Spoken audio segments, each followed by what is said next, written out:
The new Apple-like glass filter just landed in Figma, and we had some opportunity to already play with it since yesterday. Therefore, we prepared a small playground which you can download in the link below. Spoiler ahead for everyone who are now super excited about the new glass filter, keep your expectations aligned.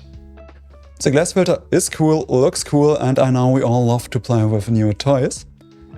But there are some concerns. One concern you've heard about is already the accessibility, the readability, especially if you want to use it for backgrounds for text and stuff like this, as well as for people with dyslexia, as this new glass shader will add a lot of clutter while going through screens. So try to keep it minimal.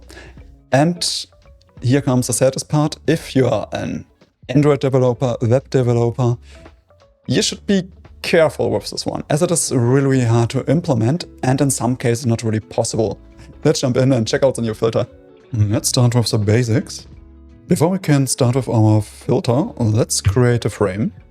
Click F on the keyboard, then create the frame. If you've created the frame, we go to the right side, where we check out the effects, and under effects we have drop shadow. Instead of drop shadow, we change to glass. Then we move our new created frame over our test area so that we can already see some of the disturbances inside the frame. I think we should add also some border radius to it to make it a little bit more visible. Yeah, I think this one is nice. And here we can also see how already the light starts to break and already some of the distortion effects. Let's check out the glass flyout. In the glass flyout itself, you can manipulate the light. You can also use all those options for the prototyping, so that everything can be animated. We start with something like this, and then we can control also the light intensity. We go with something more subtle, and then we have our refractions. Like you can see in the demo, the refractions get stronger or lighter. For our case, we just put it to the max, and then we change the depth. The depth is kind of the thickness of the glass. As thicker the glass is, as more of this glass effect you have in the end. We go also here to the max, and then you have the dispersion, which can give some really cool effect, like light breaking, which is more present when we have more vivid images. But you can already see how it will change the distortion effects. On more vivid images, we will have something like a rainbow effect here and there. Let's set it to 100. And then the frosting. The frosting is quite cool, especially when you want to make something more readable. We put it not to 100, we set it to 0. I thought that we have more from our glass effect for our demo.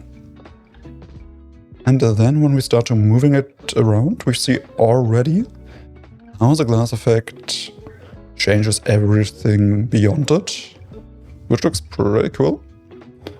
Let's change also the border radius slightly, maybe to a circle, which will also for sure influence the effect. That's cool. Let's make it more rectangle again. Let's say we use it for like a 4 pixel. Maybe add a little bit more flare to it. And create our first component, which we will later on use.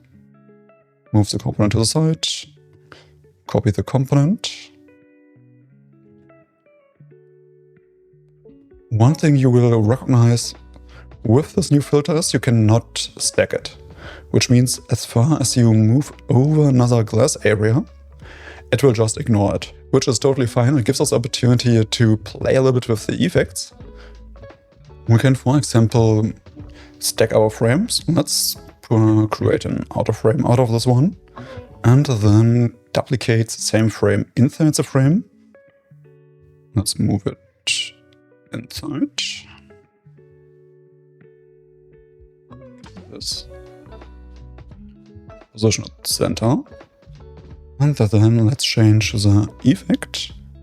And what you will see here right now is that while stacking, we kind of created a different glass effect because our center frame will ignore everything beyond it. so that we have kind of two different glass shaders on top, which leads to some interesting effects. I think you can be totally free to play with this one. Let's create kind of a milk glass effect. Therefore, we go through the middle part. We add a little bit more refraction, maybe like this one. Then on top, we add also a blur shader, layer blur. Set it up a bit, not too much. Something like this. And then on top we add our texture filter. Texture. There you can see also some sparkles from the distortion. We will make it a little bigger. And activates click to shape so that it doesn't flood the rest of the shape. Make it a little bit bigger to get some really interesting effects. Oh, I think this one looks already cool. We can then play also a bit with the size. I think this works nice for us. And then we create a component out of it, which we will use later on. Let's see how it works on actual images. Therefore, we create a new frame. Inside the frame, we move our image. You can use any image from your computer or your photo library, or even generate one. In this case, I will quickly generate one. Generate. Cute. Okay, we have a cute turtle. Move our lovely glass shaders over the turtle to see how the glass interacts with a more complex image. I think it looks really cool, especially our combined glass effect. Use a simple one. And our last and most complex glass effect looks a little bit more like an ice cube. But when we do some adjustments to it, like making it super round. Okay, super round. To the max. And now we have kind of a superpower. Looks cool. I'm curious to see what you will build with it. I think there's some space for experimentations with these new shaders. Let's do some last testing of the new glass shader effect. Therefore, we prepared a small playground. We can also check it out in our playground file. Some live sharing here. Okay. The test scenario is rather easy. We've set up the shared Figma file, and then we will move along the shader. While moving the shader, we'll see that the CPU and GPU spikes up. As it gets more resource intense, we see on our smaller device that we have already 80% of the resources covered just by moving around this shader. And on the bigger device, we are on to the max. The bigger device is a Surface Laptop Studio x86 architecture, which has some struggle with it, while the ARM architecture is working quite well, which means for all of you with M1 or M2, M3, M4, whatever, you should have no issues here. For everyone else with an older Intel chip or an older Nvidia chip, it could be kind of tricky, but it looks fine so far for all modern machines. We should actually use the glass effect. Therefore, let's check out the table. For game design. Yeah, for game design it's kind of okay. It depends on your game engine and how you set up the environment. It could be that it's a simple 2D environment, which means you would probably not be able to use the glass shader. But if it's set up in a 3D environment with 3D engine, you can totally use it. It really depends on the developer, so please discuss it in front with them. So it's kind of a yain. Maybe you can use it, maybe not. Then, in modern web design, it's a clear nope. In modern web design, if you use a default HTML website, it's kind of hard to implement this glass shader, because it can lead to a lot of performance issues and hiccups. That's why you should try to avoid it here. And then we have the Android development. It's sadly... Yeah, you can use it, but should you use it, it really depends on.